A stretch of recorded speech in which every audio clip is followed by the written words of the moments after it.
Bonjour à toutes et à tous et bienvenue dans cette nouvelle vidéo d'Aqouarie dans laquelle je vous propose une courte démonstration sur la construction et l'utilisation d'un modèle à même de prédire les débordements d'eau usée sur un réseau d'assainissement. Dans une première partie, je vais brièvement aborder l'intérêt de pouvoir anticiper ces débordements avant d'étudier la faisabilité de la construction d'un tel modèle et d'en analyser les résultats. Pour rappel, ces rejets d'eau usée non traités ou insuffisamment traités dans les milieux naturels sont principalement dus aux précipitations qui peuvent venir ajouter un volume d'eau important dans le réseau d'assainissement sur volume qui va venir saturer les capacités de traitement en station d'épuration ou les capacités de transport sur le réseau de canalisation et de postes de relèvement. En France, plusieurs dizaines de milliers de ces déversements ont lieu chaque année. Lorsqu'on est en présence de réseaux dits séparatifs, dans lesquels l'eau pluviale est censée être séparée de l'eau usée, ce sont les eaux claires dites parasites qui sont responsables de ce volume supplémentaire. Pour en savoir plus à ce sujet, n'hésitez pas à visionner notre vidéo de présentation de Paria, l'outil de diagnostic des eaux claires parasites développé par Aquari. C'est un utilitaire qui est disponible librement et gratuitement en ligne dans sa version de base. Vous en retrouverez le lien en commentaire. Pourquoi vouloir anticiper les débordements d'eau usée ?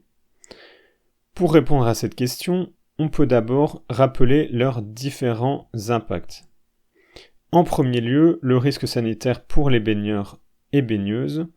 Ces rejets d'eau usée dans le milieu naturel présentent un danger en particulier pour leur forte concentration en entérobactéries telles qu'Escherichia coli.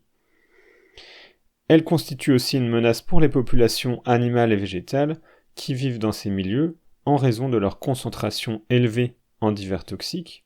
Et à ce titre, elles impactent certaines activités humaines comme la conchyliculture, car les coquillages ont la propriété de concentrer les micro-organismes présents dans l'eau et peuvent donc rapidement devenir ainsi impropres à la consommation. La prévision des débordements d'eau usée peut rendre possible des mesures de prévention, constituant ainsi une aide à la décision. En ce qui concerne la baignade, il est possible de décider de la fermeture temporaire d'une zone de baignade en attendant les résultats des analyses des prélèvements effectués.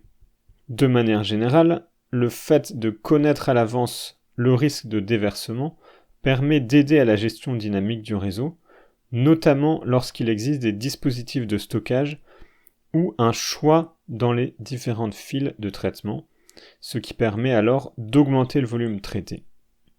Et pour la conchyliculture, l'anticipation peut constituer une aide précieuse permettant de savoir quand relever les paniers de coquillages hors d'eau pour quelques heures, lorsque cela est possible, le temps que la pollution soit suffisamment dispersée. Avec ces éléments qui montrent l'utilité de prévoir les débordements d'eau usée, je vous propose maintenant d'examiner la faisabilité et la performance d'un modèle de prévision. Je vais utiliser pour cela un modèle dit de machine learning, ou apprentissage automatique en français, qui fait partie de ce que l'on appelle l'intelligence artificielle. Pour cela, il est nécessaire d'avoir un historique de données de débordement sur lequel le modèle va pouvoir se calibrer. J'ai choisi d'utiliser les enregistrements mis à disposition par l'agence environnementale écossaise en données ouvertes sur la période de 2017 à 2021. Comme vous le voyez ici, on dispose pour chaque événement la date et l'heure du début et de la fin du déversement ainsi que l'ouvrage correspondant, station d'épuration ou réseau, qui permet de remonter aussi à sa localisation. On peut donc reconstituer une base de données qui contient pour chaque lieu répertorié et pour chaque jour 2 classes d'événements possibles, débordement ou non débordement. Pour la création du modèle, on a fait le choix de garder uniquement les points présentant un historique de débordement conséquent dans les régions de Glasgow et Édimbourg.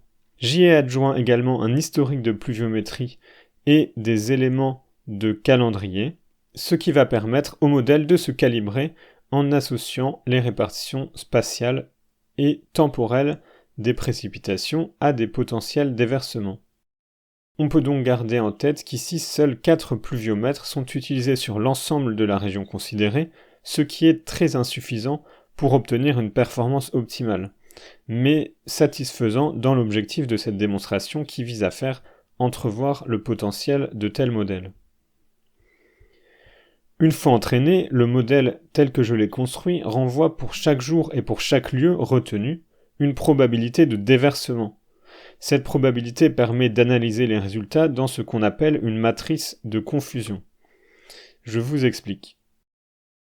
Il nous revient de choisir le seuil de probabilité à partir duquel on décide qu'une alerte débordement est active pour un jour donné. Le classifieur est dit sensible si le seuil choisi est bas, c'est-à-dire que dès qu'il existe un risque même faible, on décide de classer le jour sur l'ouvrage donné comme en risque de débordement. Cette stratégie permet de détecter plus de débordements, mais a pour effet de générer plus de faux positifs, c'est-à-dire de débordements prévus, mais qui n'arrivent finalement pas. Au contraire, si le seuil de probabilité choisi est haut, on est en présence d'un classifieur spécifique. Lorsque le classifieur indique un débordement, il se trompera bien plus rarement, mais aura tendance à oublier une plus grande proportion, c'est-à-dire qu'on aura plus de faux négatifs.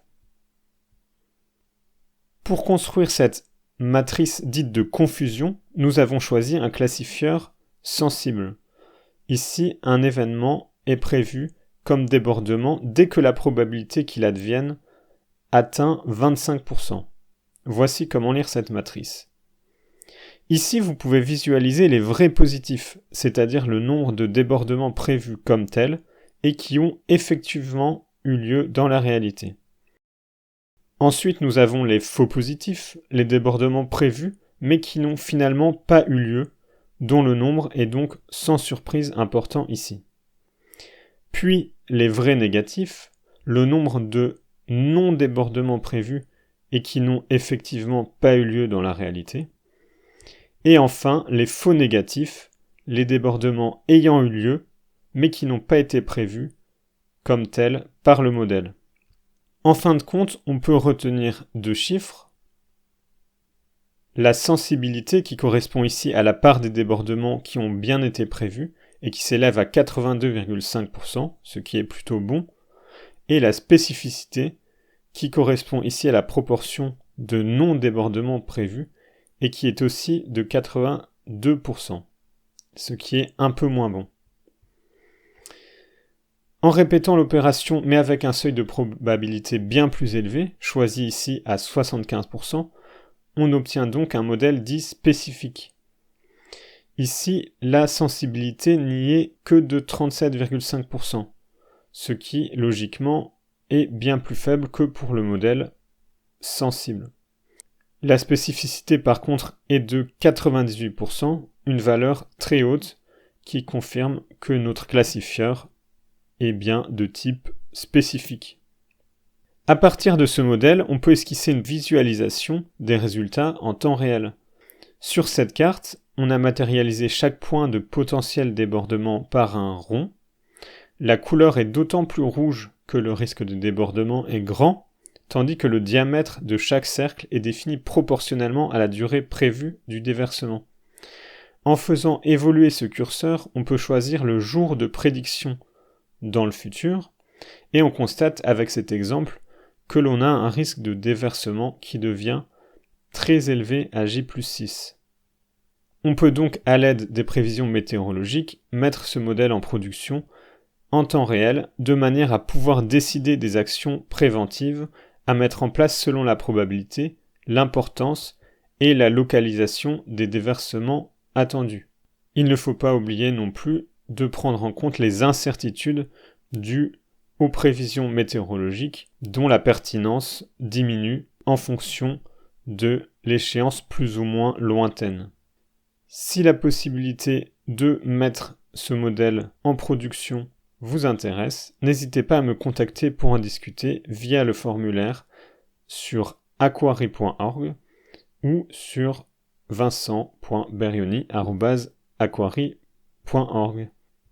Merci à toutes et à tous d'avoir suivi cette présentation et à très bientôt